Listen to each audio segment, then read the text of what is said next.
Hey everyone, Ben here. Welcome to the Stellarwork Podcast. Today we have an exciting guest joining us, Klaus Leopold. We're diving deep into flight levels, exploring how to create flow across teams from operational up to the strategic levels. Get ready to learn about optimizing agility beyond individual teams, connecting strategy with operations, and finding the real levers for impactful change. Let's get started. Flight level 1 teams doing their part. Flight level 2 coordination is smart. 3 levels high make an impact seen. Agility is not just a routine. Minimal beats, steady and true. Flight levels coordination cue. Stellarwork Podcast, Klaus and me. Flight level flow, that's how it be. Hey Klaus, welcome to the Stellarwork Podcast. Hello, Benjamin. Thanks for having me. What would a podcast like this be without you? We've been talking about flow, we've been talking about flight levels, we've been talking about agility and business agility for so long on this show. I had to ask you to come on an episode with me. That's great. Yeah, very much looking forward to your questions and our conversation. Sure. Then let's start with the first question. We have the habit on the show that the guest is introducing himself or herself in the very beginning of the show. So why don't you start introducing yourself to our audience? Yeah, I do it shortly and quickly. So, Klaus Leopold. What I do for a living is flight levels, actually. So I kind of created flight levels out of the necessity to create a picture and explain the concept that optimizing teams and agile teams alone is not enough. And yeah, one step led to another. And now I'm doing flight levels all day long. That's me from the professional life. What is flight levels? What is flight levels? Flight levels is, I think, a kind of management toolbox.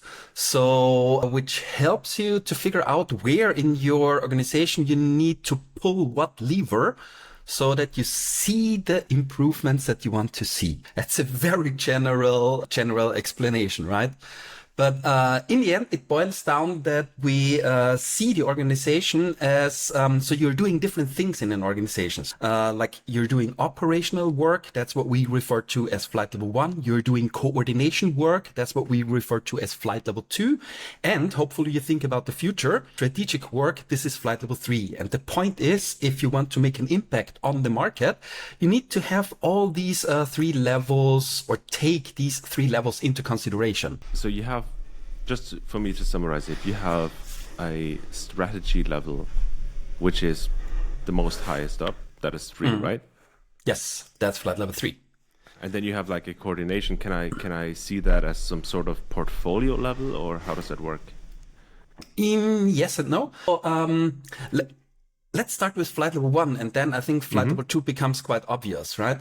So flight level 1 is operational level. This means teams who are doing the operational work. Most of the time, one team alone cannot deliver 100% of the customer value. So multiple teams need to coordinate. And you can hardly solve this problem on flight level 1. So we need to fly a little bit higher. We need to fly on flight level 2, and we need to coordinate. So flight level 2 makes sure that the right team is working on the right stuff at the right time. So multiple teams collaborate on a flight level 2. And usually they collaborate around a product, a service, something that somehow, a platform maybe, something that makes fun to the customer. So this would be flight level 2, coordination of multiple teams. And you were talking about the portfolio. That's also flight level 2, the operational portfolio. So let's imagine you already have some flight level 2 where teams are coordinating around products and services. And each of these products and services, like the coordination is done with a flight level 2 system. Then you most certainly run in the situation that these products are not completely independent. I'm pretty sure you know the situation, Benjamin, right? Change something in this product, you need to change something over there, and you need to change something over there. So you have dependencies between your products and services. So we need to add another coordination layer, or we could add another coordination layer. And this would be another flight level 2 system. So you can have hierarchies, right? And we would refer to it as the operational portfolio, where you coordinate multiple team products, projects, initiatives, services, but it's whatever. Always within one business case. Am I right? Oh, what is so a it's always around case? one product or service that you deliver. Well, flight level 2 in the operational portfolio sense could be multiple products and services. Yeah, because so one flight level two. Let's imagine you are a power tools company and you build your flight level two on your product. So you have a product like a rotary hammer, right? So multiple teams need to coordinate to develop this rotary hammer. So that's a flight level two. But then you have different tools on the market. So you have another flight level 2 system. What is another power tool? Like a grinding machine, for instance, right? So you build another flight level 2 system and you have like 5 of these flight level 2 systems now. But now you run into this situation that you have dependencies between these products. Let's assume each of these products has like a battery. Yeah. So there is something like a battery platform and you need to coordinate this because you don't want to develop the battery control system for all your power tools, right? And that's something where you could say, okay, now let's build another flight level 2 system. This is the operational portfolio where the rotary hammer, the grinding machine, the battery control system, and all these guys coordinate their dependencies, their work. Does this make sense? So it could be totally. multiple products and services. Yeah. So how can I imagine, how does one of those systems look like? Like whether it's flight level 2 or flight level 3, is it a tool that you use? Is it a board like we know from Kanban, or how can I? So in the end, everything's possible. So what you basically do on these 3 flight levels, you apply 5 activities. One thing is that you visualize your situation. So it's not fun to fly blind, right? So it makes sense that we see what we are actually improving. And visualizing the situation, that's something what you just mentioned. This could be a board, for instance, like we know it from Kanban. In other situations, it might be as unsexy as an Excel spreadsheet. Yeah, but maybe this visualizes the situation best. Maybe it's a bunch of checklists. Maybe it's, I don't know, a huge network of mind maps. Whatever it is, visualize your situation. Most of the time on flight level 2, we're talking about boards where you can see flow, like work is flowing across this board. That's completely different on a flight level 3 because strategy doesn't flow. But on a flight level 2, it's most of the time these boards. Yeah, so you visualize the situation. Activity number 2 is you create focus. So we value finishing work more than starting work because finishing work costs money and starting work brings money or value. The other way around, right? Like finishing work brings money and starting work costs money. Oh, sorry. Yeah, exactly. Starting work costs money and finishing work brings money. Yes. Exactly. Yep. Then another activity is that you establish agile interactions. This means the right people talk about the right stuff at the right time. Another activity is that you measure your progress. Doing flight levels for the sake of doing flight levels is quite unsexy. We want to achieve something with it. So we need a feedback loop, which kind of tells us, are we heading flying into the right direction? And activity number 5 is improve. This means you're never, ever done. And that's the idea behind it. So you have these 3 levels and you apply these 5 activities on these levels. So it's kind of method agnostic as well. Yeah. So we don't care about, maybe you are already doing Scrum. Perfect. You still can apply these 5 activities, or you have, I don't know, safe trains going around in your company. Yeah, it doesn't matter. So flight levels helps you to actually improve what you're currently doing. Yeah. So what I did at my last client, it's a big automotive company, and we were reorganizing the CX department, which consists of multiple teams working distributed across Europe. And we were trying to introduce like a flight level 2 system. And everyone argued for it should be a board because flight level is like Kanban, right? So it should be a board. But what we actually ended up with, because the board didn't really serve the purpose, what we ended up with was a customer journey with live churn data from our suppliers, so from the dealership.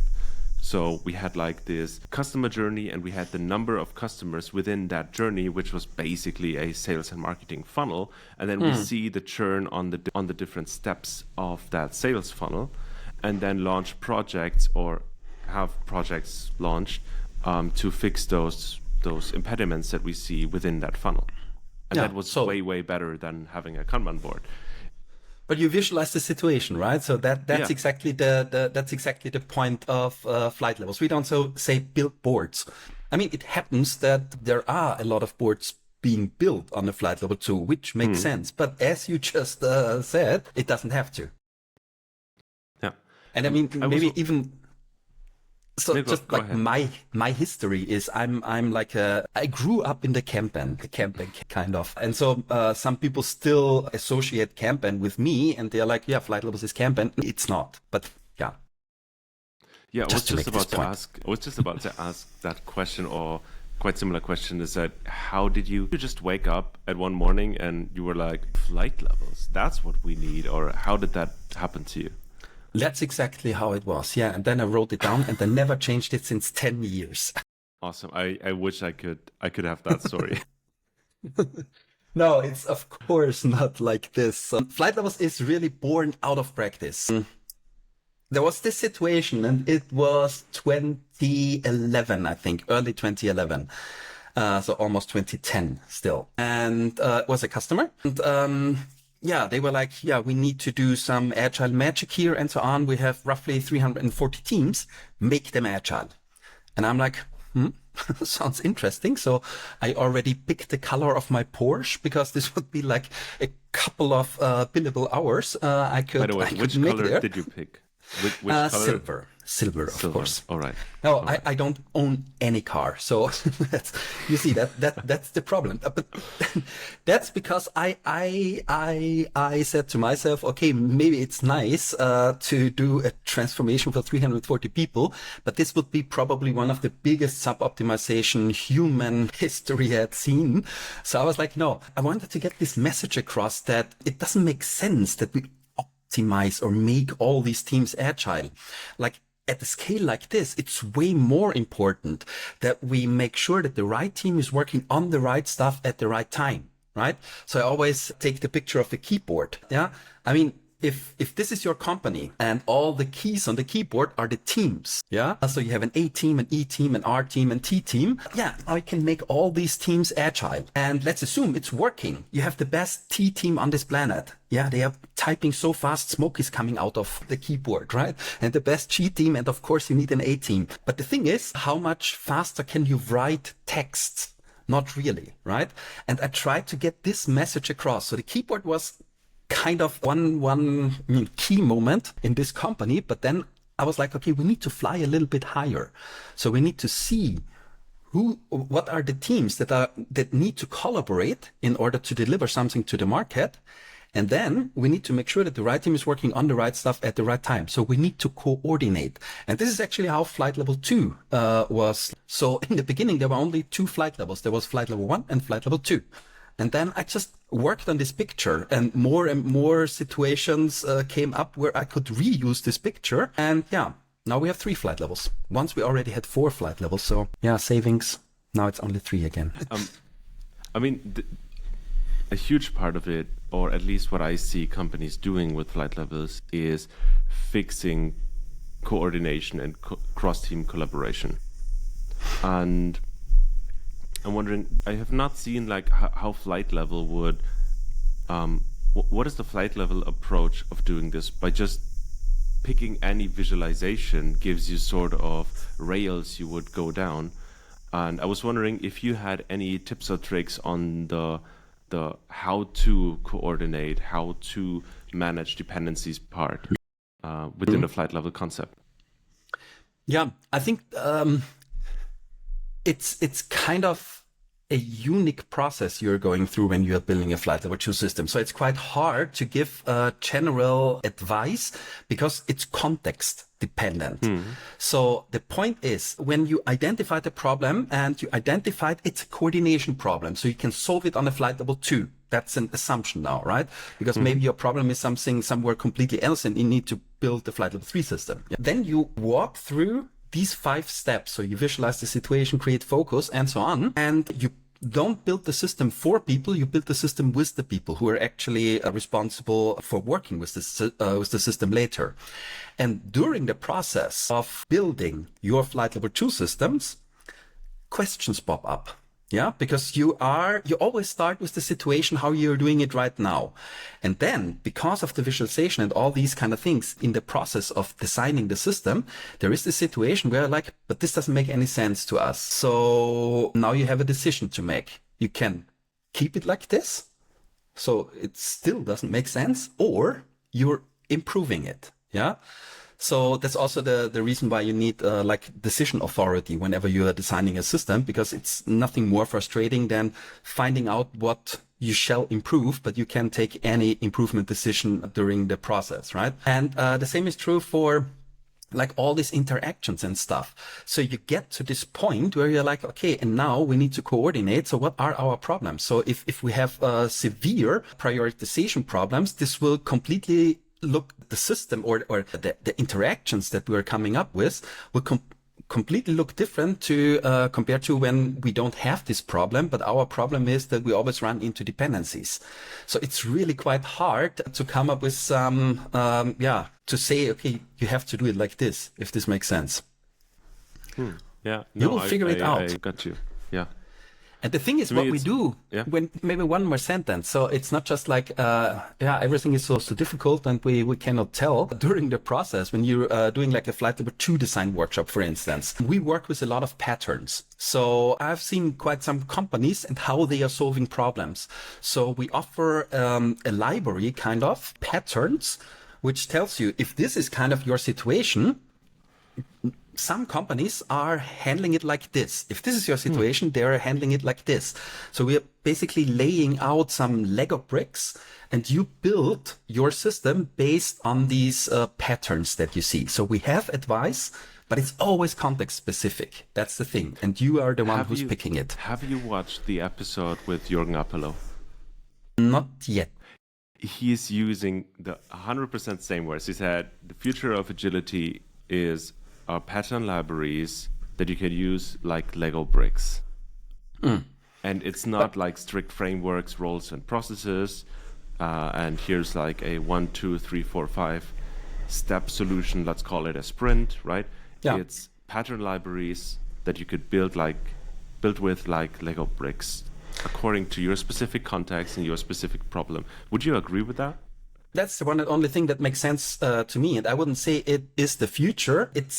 I haven't done it differently. And so since I'm like working in the agile space and helping organizations, not only with agility, but helping organizations, this was always like my approach. And this is something where I personally was always scared of Scrum, kind of, because there's like this strict rule set. And I'm like, yeah, but what if there's a situation where this rule set doesn't work? So I need alternatives, kind of. And this is also part of why I'm, moved away from Kanban, because it got too, restrictive to me. So for me, it's not the future. It's the past, the present, and of course the future. But I don't say that frameworks and methods are stupid. I mean, it's a vast, it's a source of ideas, library, right? Yeah, exactly. Yeah. And that's also why flight levels is, so people often ask the question, how do you distinguish flight levels, or what is the difference between flight levels and safe and less and whatever? And I'm always like, this is not a meaningful question. So it doesn't make sense to me. It's two completely different things. One thing is less or safe. They say that's how the world looks like. Go for it, do it. And then you implement safe. With flight levels, it's more like, okay, whatever you're doing, there's a bunch of tools that you can use to improve what you're doing right now. So what so many companies are doing is they are like fixing their derailed safe trains with flight levels. So, or they are scaling Scrum from the team level so that multiple teams coordinate with a flight level 2. So flight levels is and most of the time. It's not or. It's more like, it's not like fire and water. It's more like steak and potato. It goes very well together with so many things. Yeah. So we've been shipping around the issue of not having a context for quite a while on the episode.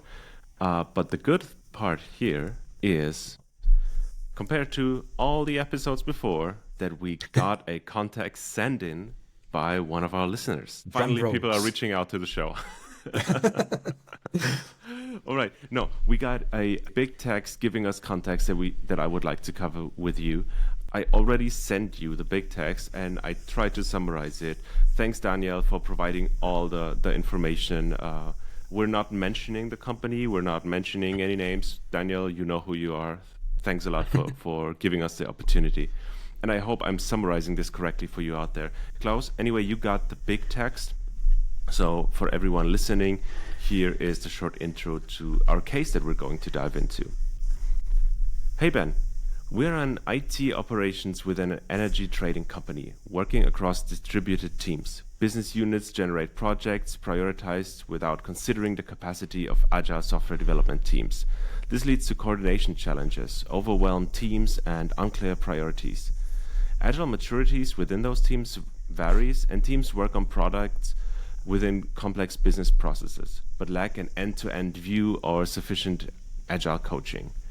We are interested in adopting flight levels, starting with level 2 to visualize project flow and manage dependencies. Our key challenges include high work in progress, lack of coordination, and unclear team structures. We seek advice on starting small using tools like Azure, DevOps, and Jira that we have on board to improve agility. So if you have any help on that, it would be awesome if you could give us a shout out.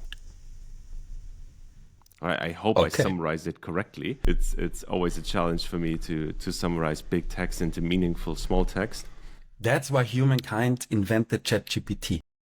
Oh yeah, that is just like giving away the responsibility for doing it correctly, but not necessarily having good output at the end.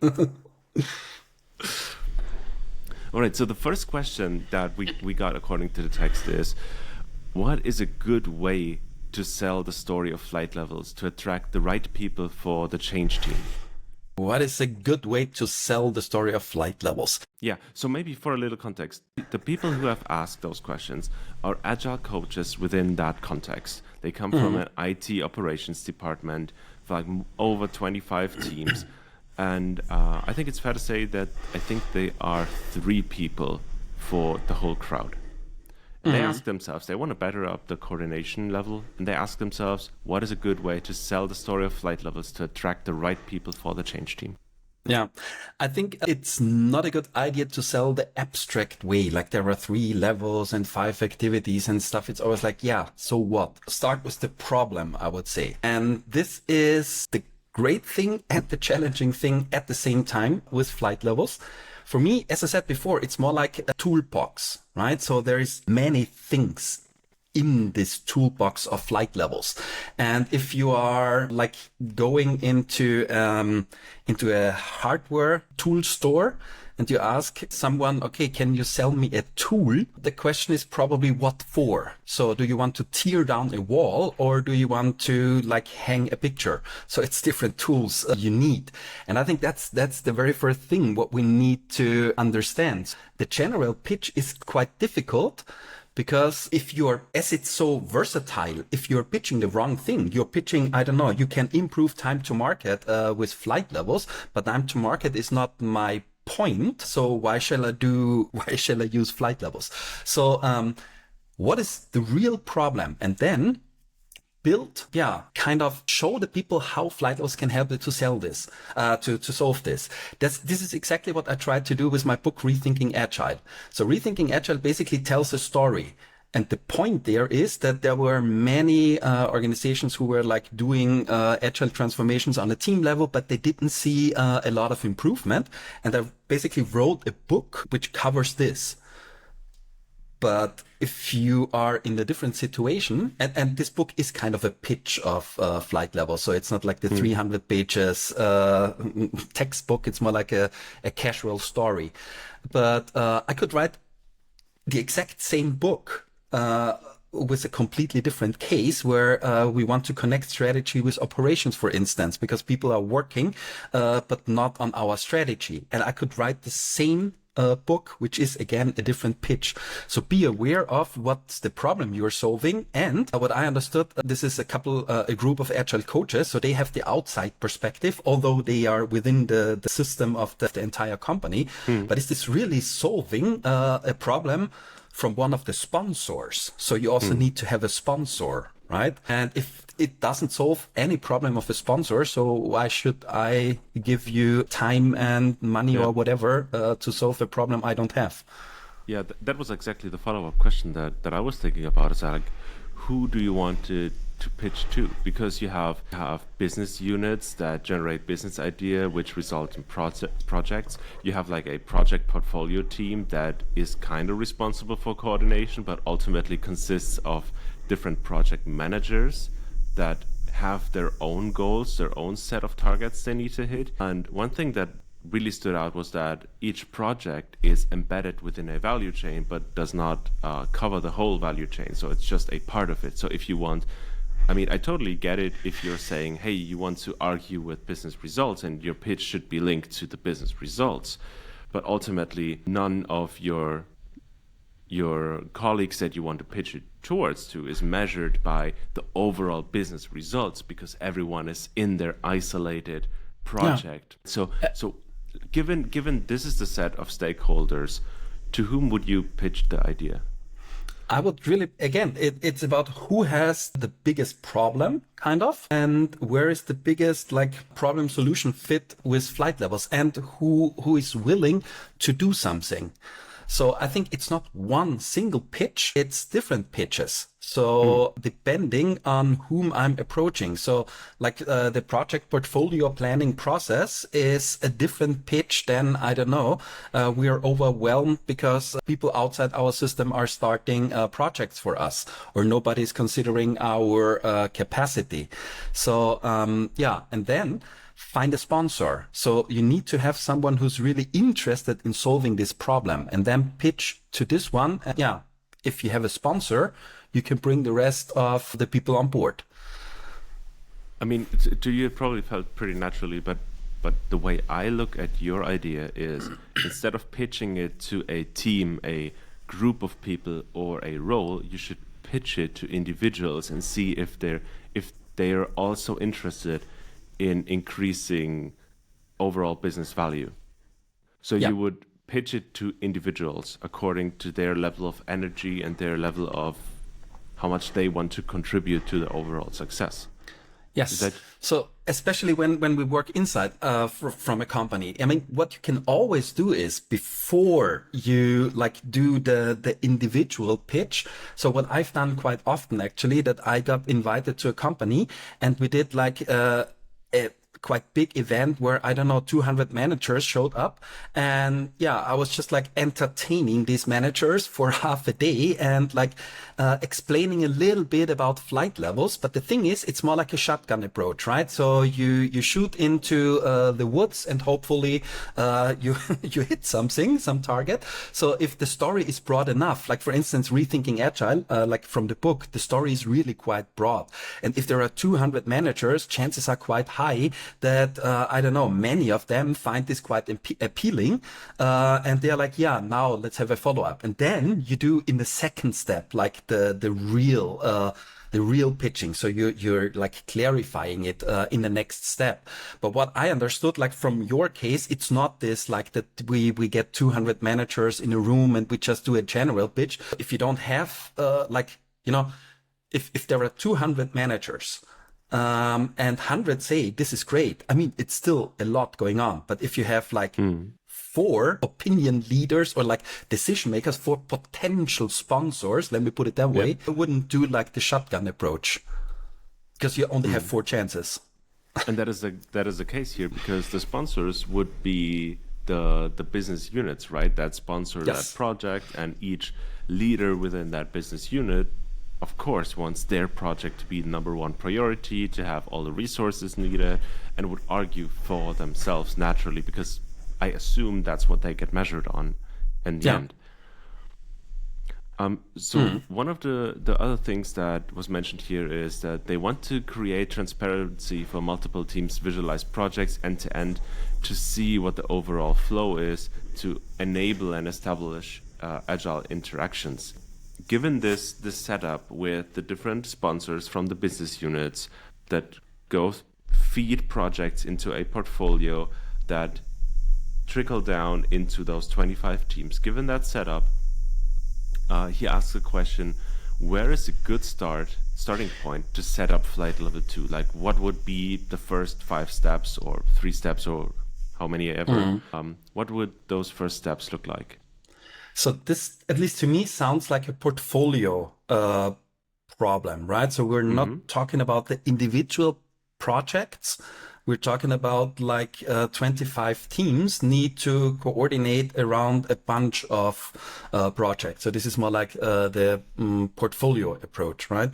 So I mean, in this particular case, chances are really high that you could start with an operational portfolio, which is flight level 2. Although I need to mention that I'm not a huge fan of operational portfolios. I'm more a fan, like whenever it comes to portfolio, that I have a link to flight level 3. Flight level 3 is where a strategy is, or flight level 3 is about connecting strategy to operations. And if you are on a purely operational portfolio, chances are very high that you are running into prioritization issues. So what is the basis of your prioritization decision? So hopefully it's somehow linked to the strategy. So I would love to have this link to the strategy. And this is another thing where we probably needed to clarify, is it an option to at least like bring a little bit of strategy into the operational portfolio? It doesn't mean we have to build the flight level 3 system, but yeah. So at least given from the text, it is flight level 3 is out of scope and the strategy, but I can totally agree with you, and I totally see the value in introducing it to at least align sort of all the project requests and distribute resources. I'm going to get cancelled by so many agile coaches for using that word. Distributing resources according to your prioritization. Yeah, and the resource is also money. Yeah. I use that as a summary for all the different resources a company has. All right, let's move on to the next question. So he's also asking, while most teams are working with tools like Microsoft Azure DevOps and Jira, a digital tool is necessary to visualize. What are your recommendations to keep complexity low? And just as a background information, those 25 teams are distributed all over the place. So it's not like they have 2 office buildings across the street. It's more like they have multiple offices, multiple home office people working in there all over Europe. Yeah, I mean, even since COVID, I guess, electronic tools are just like, it's the thing to do. And so I'm not a huge fan of recommending tools now, because again, it's about visualized situation.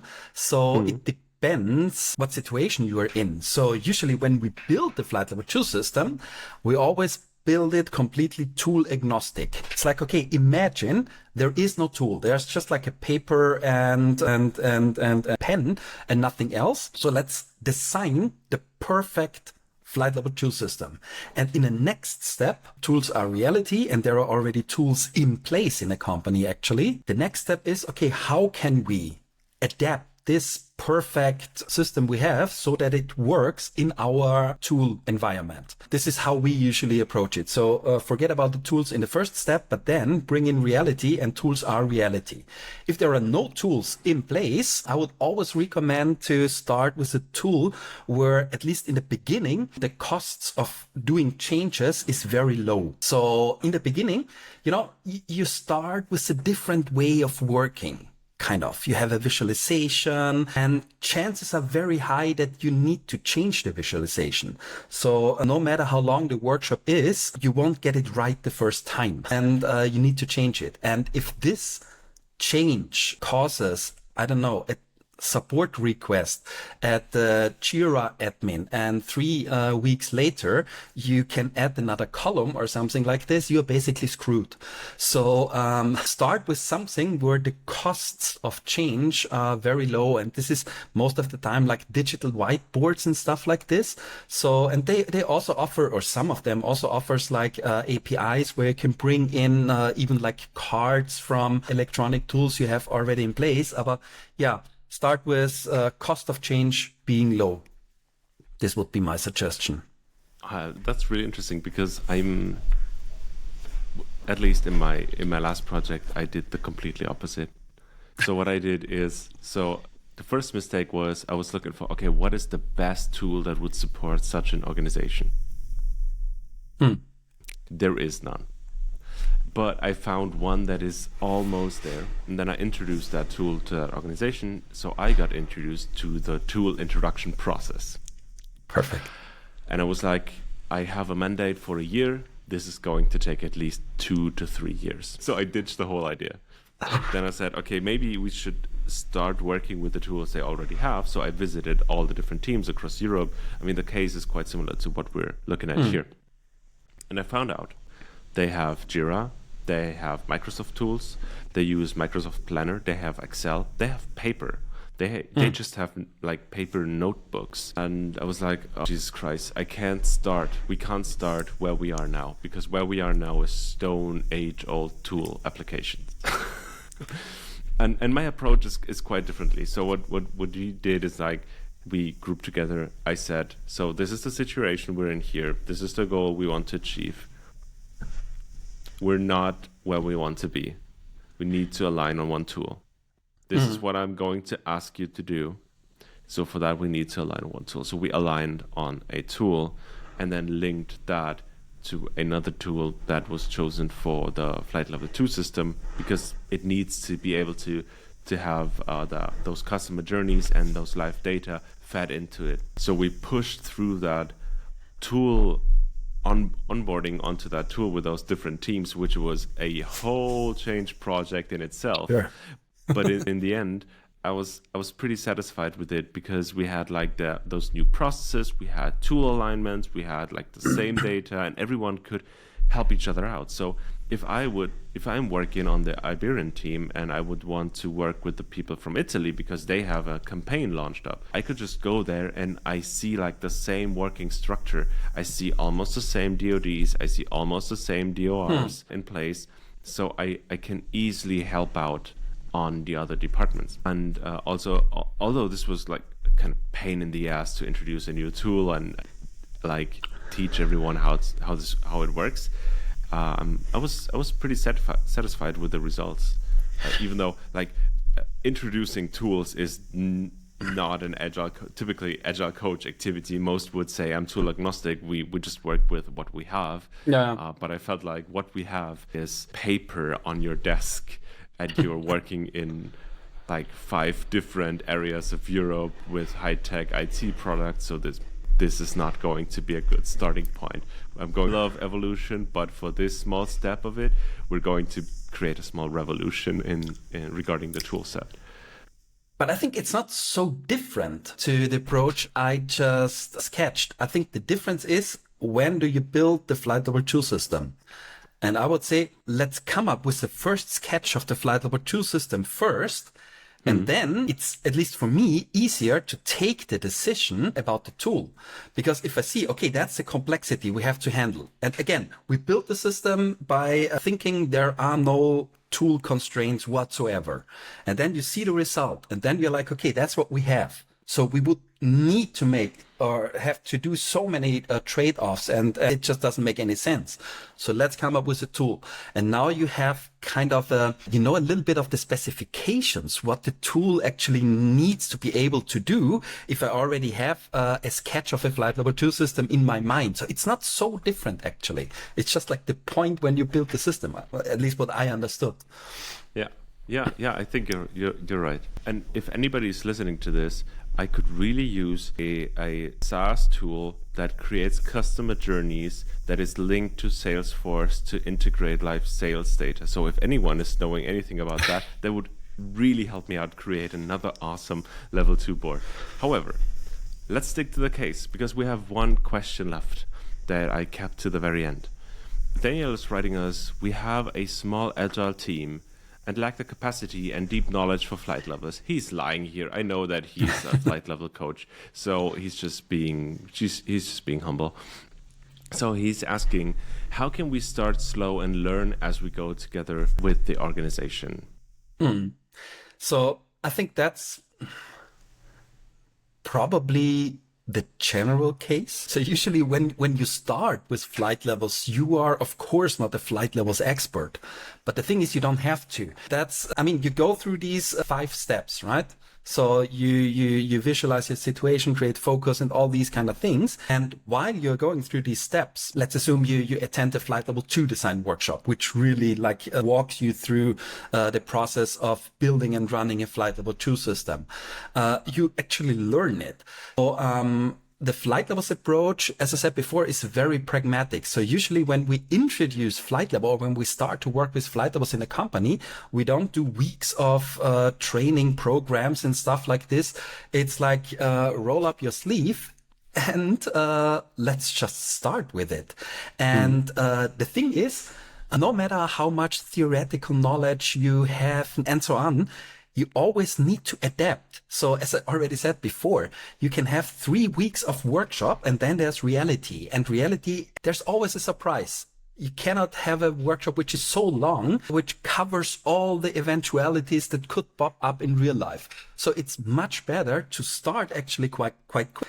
Walk through the flight level 2 design workshop steps, build your system, and let go of the idea that you are done at any point in time. In flight levels land, we always say, if you see like a flight level 2 system or flight level 3 system in front of you, that's the latest state of misunderstanding. We think that the world works like this today, but yeah, then there's reality, and reality is always smarter than you are. So don't try to get it right. A flight level system is always wrong. And this is, for me at least, a very liberating thought. So I don't have to do it right. I have to adapt. And I think talking about agility, that's at the core of Agile. It's not about getting something right. It's about getting or adapting to the current situation. And yeah, that's part of the change process when it comes to flight levels. Yeah, I really like that take, because it takes away the pressure, or part of the pressure that sits on that small team of Agile coaches who are responsible for improving that huge part of the organization. I mean, 25 teams. I don't know how big those teams are, but let's say that those are 5 people. That's a huge organization for, let's say, 2 or 3 Agile coaches. I was wondering, because part of the question was, how can we learn as we go together?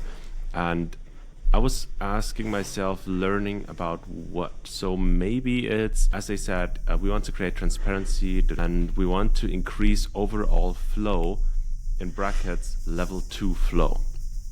So I was wondering if you have any idea on how to measure it with metrics or numbers, or how would you create that learning measurably? So actually, the very first step before we start with even visualizing the situation is we define and measure outcomes. So flow, perfect. What does flow mean? How do I see in 3 months that flow is improving? Do we have less dependencies, or is our time to market better? So how do I see in 3 months? So whenever we define an outcome, we always want to measure this outcome, because I want to have a feedback loop, right? So we want to improve quality. Perfect. If the quality is bad, maybe a lot of people are clapping with their hands now, but how do we see that quality is improving? Is it that there are not so many tickets in the bug tracker, or is it that there are not so many calls at the support hotline? Yeah. So how can we measure it? We want to become more agile. I love this one, right? So that's probably the biggest balloon of hot air you can bring into a room, because for one group of people, becoming more agile is being faster, and the other group of people is like, yeah, we hug trees and feel fine. But how do we see in 3 months that we're improving? And that's what I would also recommend here. So for me, flow is a very abstract concept. I mean, I have an understanding of what flow means to me, but this might not be the same understanding than you have. So, but probably we're both having the same understanding, coming both from the Kanban background. But that is true. But maybe even this varies. But the chances are very high, if you talk to others, that this varies. So if you say, okay, how can we see in 3 months that we're improving? So you're boiling it down to a measurement. Then you are aligning your thoughts, and that's one of the main reasons why we are using measurements in flight levels land. And there's not a single measurement that we recommend, because even measurements are like context sensitive, right? And the other thing is, whenever we set up a measurement, so let's assume we came up with like 2 or 3 measurements where we see, okay, this is a good feedback loop, that the flow is improving. I always ask the question, what do I need to do to gain these metrics? Because the point is, whenever there is a measurement in place, the system tries to achieve this measurement. So it's quite easy to become faster. We just drop quality and burn out the people. It's easy like this, right? But maybe I don't want to see this behavior. So my recommendation would be to also come up with counter measurements so that you see, okay, time to market would be like one metric. But on the other hand, I also need to keep the quality stable and like employee satisfaction. So come up with counter measurements. There's, by the way, a great paper by Troy McGinnis and Larry Macaroni. They are talking about the 6 performance dimensions, which work perfectly on a flight level 2, actually, not so much on a flight level 3, but on a flight level 2, where you like see how different metrics are connected. So that's my first go-to when I set up these feedback loops. Yeah, so maybe you can send me the link to the paper and I can put it into Sure. the show notes, and so everyone can check it out after the show. I was wondering, because I'm like my typically approach on the metric and flow issue would be to, right, so you have projects, maybe you have different kinds of projects, like different work item types, like coming out of the Kanban universe. And so you would measure lead time and you would measure throughput. And that's what I would look at on the flight level 2 system, if that flight level 2 system, as it is in that context, consists of like a project portfolio.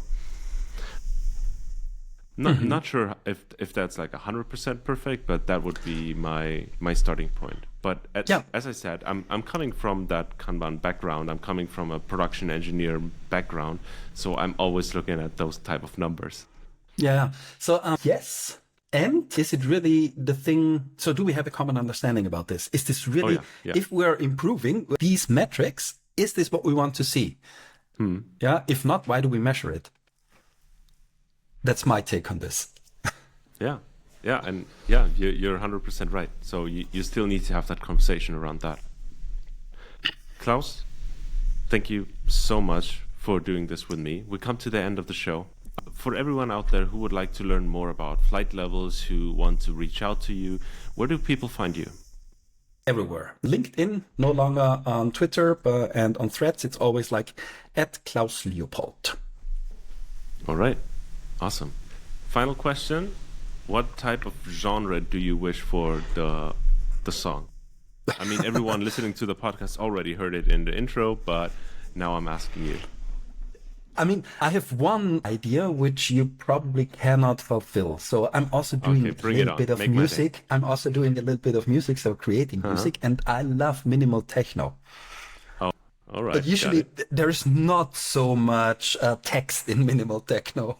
Like Boris Brecher, for instance, as one of the artists I really admire. If this is too hard, house is always great. All right. I'll do my best. All right, Thank Klaus, you, Benjamin. Thank you so much. Have a great day. Bye. Thanks for having me. Bye. That's all for today's episode on the Stellarwork Podcast. A big thanks to Klaus Leopold for joining us and sharing his insights on flight levels and improving flow. Remember, agility is about context and continuous improvement, not a one-size-fits-all solutions. If you're interested in more content like this, make sure to subscribe and check out our other episodes. Until next time, stay curious and keep the flow going.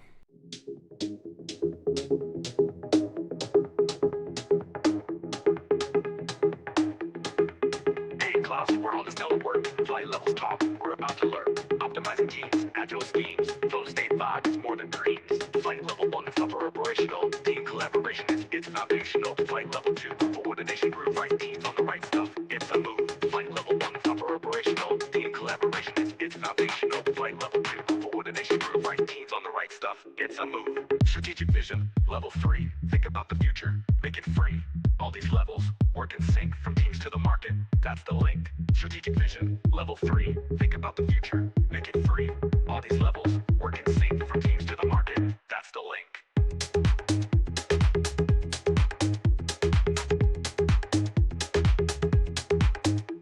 See the battery platform. Keep it tight across power tools. Everything's right. Coordination layers all set to fly. Dependencies clear. Yeah, you and I. Flight level 1, let the teams work it out. Flight level 2, make the process loud. Visualize, create that focus. Agile moves. We ain't hopeless.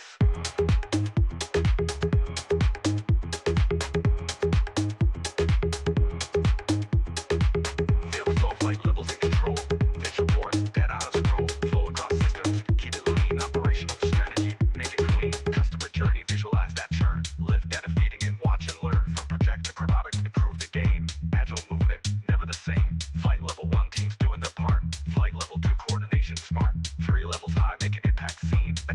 not just a routine. Minimal beats, steady and true. Flight levels, coordination, G. Stellarwork Podcast, Klaus Leopold. Flight level flow, that's how it be.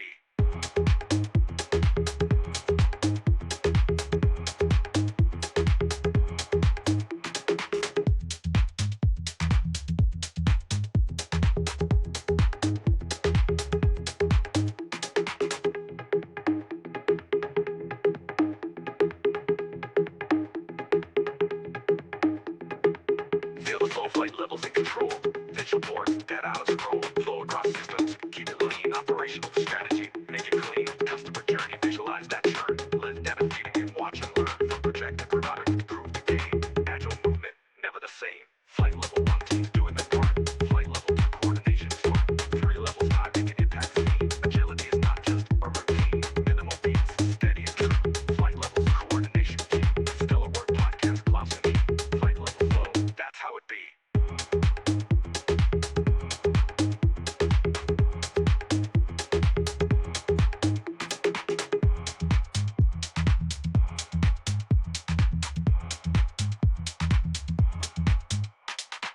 Feel the flow, flight levels in control. Visual boards, data out of scroll. Flow across systems, keep it lean. Operational strategy, make it clean. Customer journey, visualize that churn. Live data feeding and watch and learn. From project to product, improve the game. Agile movement, never the same. Flight level 1, teams doing their part. Flight level 2, coordination smart. 3 levels high, make an impact seen. Agility is not just